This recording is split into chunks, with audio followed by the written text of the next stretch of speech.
Good evening and welcome to another episode of Whiskey Theory. We'll see if this recording works because the last one cut me off in like 5 seconds.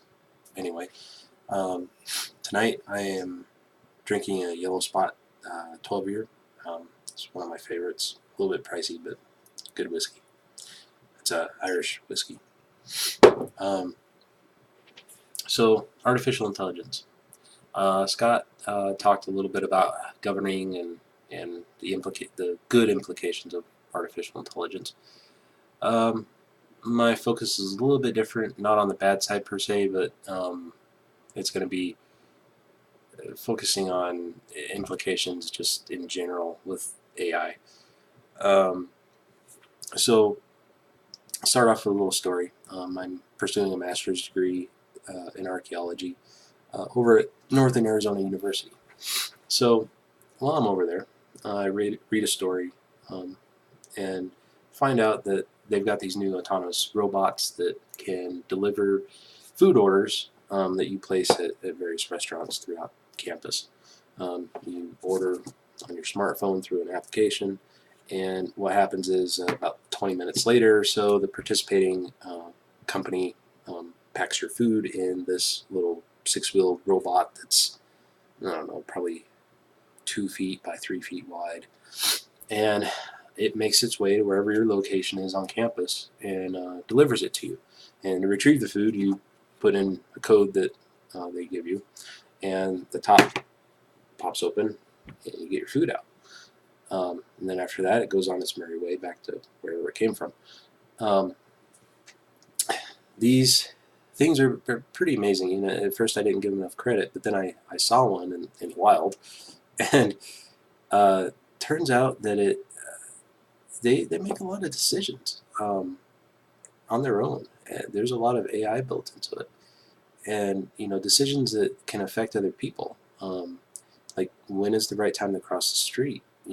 Not go in front of a car, not run over another pedestrian that's trying to go the other way. Um, they have to make these decisions and then navigate the different trails, the paths around campus, sidewalks. Avoid stairs, and I got to thinking about it, and they're pretty smart little devices. Not sure that I would call them fully artificial intelligence, but they make a lot of really important decisions that affect other people.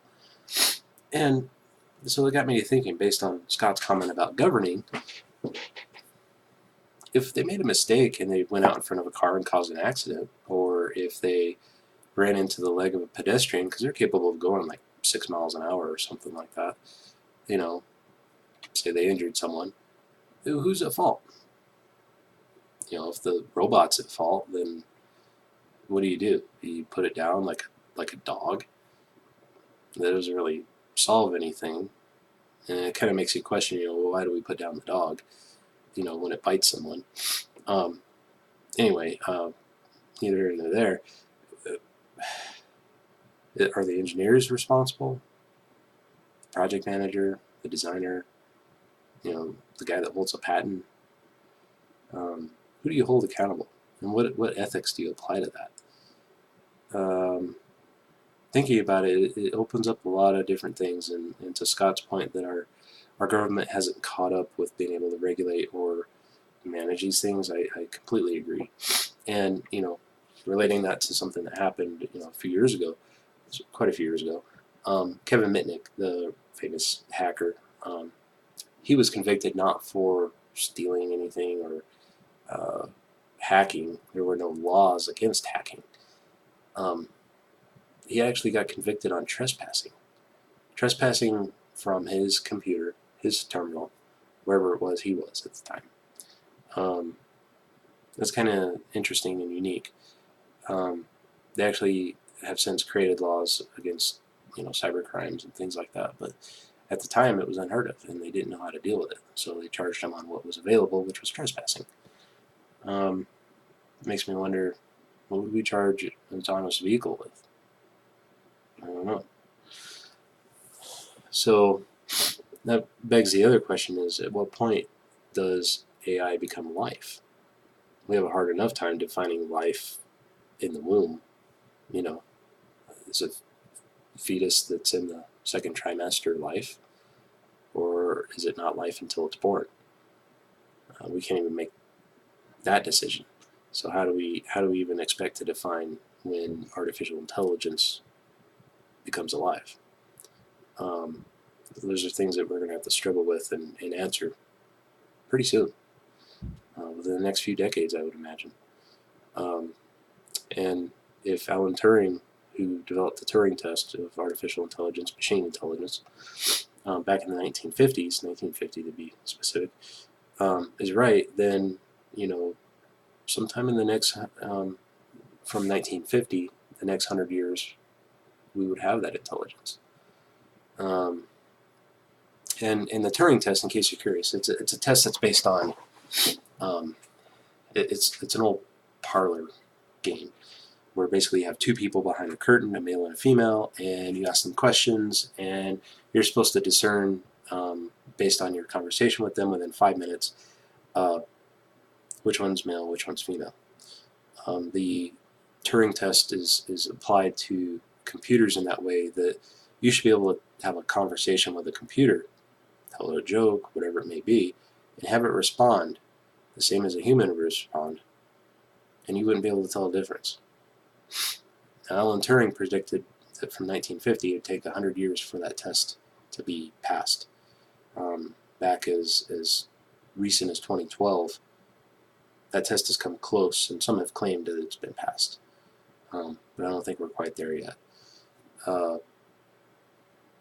So, intelligence. When does AI, when does something that we create, that humanity has created, become alive?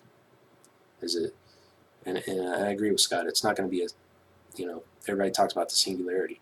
It's not going to be a single event just like that things become alive. It's probably going to be gradual. And it's going to sneak up us on it before we know it. We'll be like, oh, wow, it's alive. It may even tell us that it's alive. I don't know. But we're going to have to struggle with that, wrestle with that, and figure out, is it really? And how do we work with that? How do we work with that? Because animals are alive, but yet we treat them like objects. If a dog bites someone, more than likely that dog's going to get put down. But if a machine hurts someone, we can destroy the machine, but does that achieve the level of justice that we would seek? I don't know. I think about movies like RoboCop. I think about movies like Terminator. And what do you do with something that is so close to being alive, but yet it's just a machine? These are things that we're going to have to struggle with in the next couple of decades. And it's going to be exciting. It's going to be a little scary. But I'm interested to see where this goes. I'm not really worried about it destroying humanity. I don't see that happening. What I'm more worried about is it changing our lives so much that we lose human interaction. That we lose the connections that we have with each other. Even today we have it where entire families will sit down at a dinner table and they're on Facebook or they're texting, sometimes each other. And speaking of Facebook, you might have 2,000 friends. How many of those are close, meaningful relationships? Probably just a handful. That's what worries me. It worries me that we're removing our humanity intentionally. I don't know what that's going to mean or what that's going to look like in the future. But that's my worry, is that it's not that the machines will destroy us. It's that we will destroy us. Anyway, ramblings of someone talking about AI to a computer, to a video camera. Let's see what happens.